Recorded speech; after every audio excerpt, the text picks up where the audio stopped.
हृदय की बात कह रहा हूं, समझना। बहुत बार ये देखा,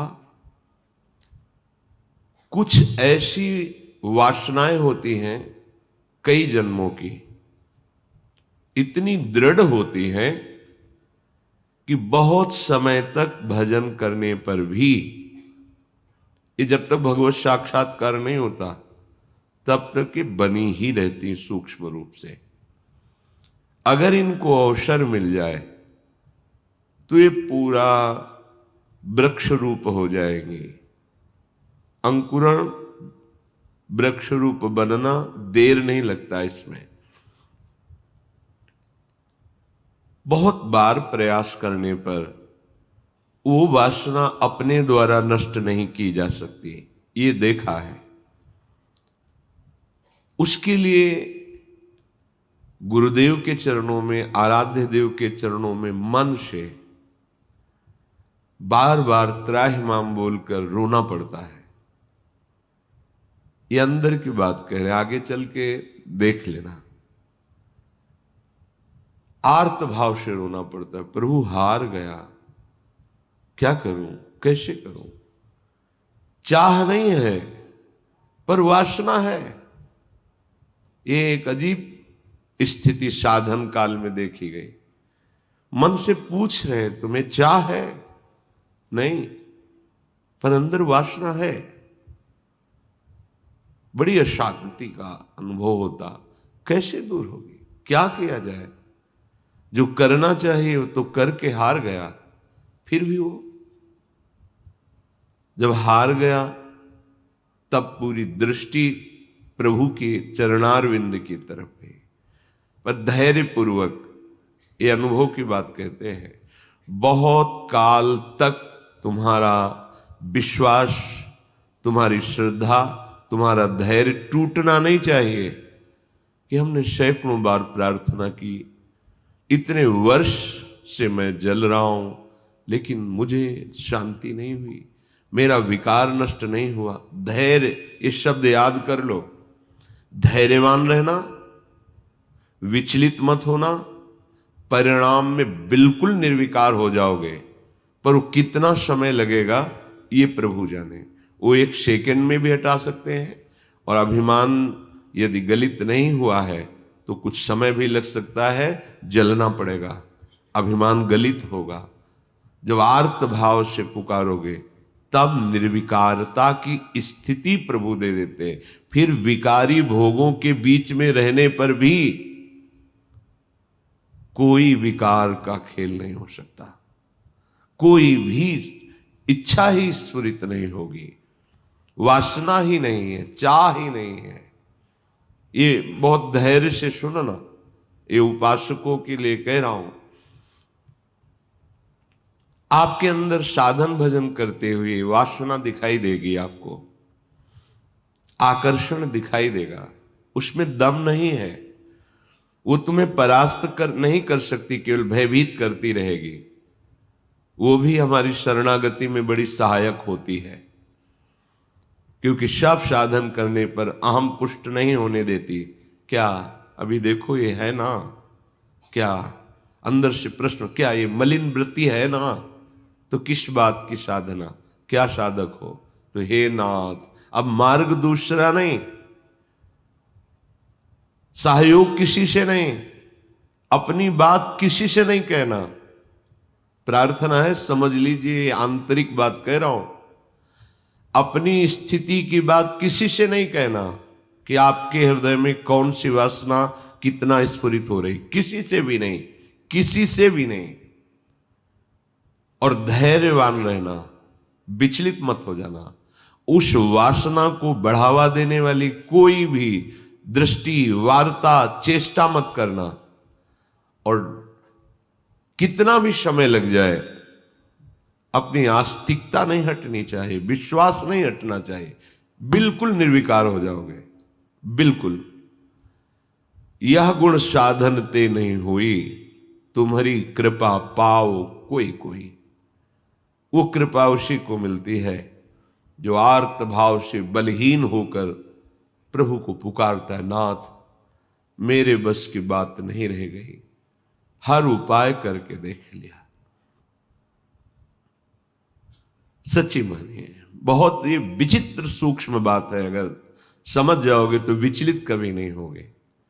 नई अवस्था साधन मार्ग में बड़ी तीव्रता, जब देखा सूक्ष्म वासना हृदय में है। सावन का महीना था, जल पीकर सावन भर रहेंगे, देखते हैं वासना कैसे रहती है। कोई फर्क नहीं पड़ा उस पर। अन्न का त्याग करते हैं, कई वर्ष तक आलू गुड़ जो भी फलवश, कभी दूध मिल जाए, गंगा किनारे या गांव में सेव संतरा अंगूर केला, ये तो प्रश्न ही नहीं उठता। कुछ फर्क नहीं पड़ा। वो ऐसी सूक्ष्म स्थान पर बैठी रहती है अहम में कि उस पर कोई फर्क नहीं पड़ता। बड़े बड़े सात्विक अनुष्ठान करने पर भी उस पर कोई फर्क नहीं पड़ता। तभी गोस्वामी जी भी लिख रहे हैं, हौ हार्यो कर जतन विविध विधि अतिशय प्रबल अजय, तुलसीदास बस होई तबहि जब प्रभु पेरक बर जाए। बिल्कुल सिद्ध बात समझ लो। गंगा जी में खड़े होकर के आर्त भाव से पुकारते, प्रभु आप देख रहे हैं एकांत सेवन, आप देख रहे हैं संयम आहार, फिर भी ये वासना क्यों, फिर ये क्यों जला रही है? कोई उत्तर नहीं मिलता। पर दूसरा मार्ग नहीं, किसी का संग नहीं, किसी से प्रश्न नहीं। पता नहीं कैसी सलाह दे दे कि हमारा विश्वास, हमारा धैर्य विचलित हो जाए। नहीं, अपनी बात प्रभु से। प्रार्थना में बहुत सामर्थ्य देखी है। ये अंदर की बात कह रहे हैं, बिल्कुल समझ जाना। ये इसलिए कह रहे हैं, ये मार्ग बहुत फिसलन वाला मार्ग है, बहुत संभाल संभाल के कदम रखने हैं। अंत तो गत्वा ये आया कि हैं हम आपके, जैसे भी हैं वैसे आपके। अब आप देख लो, जैसे रखना चाहते हो वैसे रखो। नाथ मैं हार गया हूं, आप देख लो। कब वो चली गई पता ही नहीं चला। जिससे हम लड़ते रहे, जिससे हम जलते रहे, जिसके लिए हम साधन करते रहे, नहीं फर्क पड़ा। और जब उनके भरोसे छोड़ दिया, कब वो वृत्ति चली गई पता ही नहीं चला।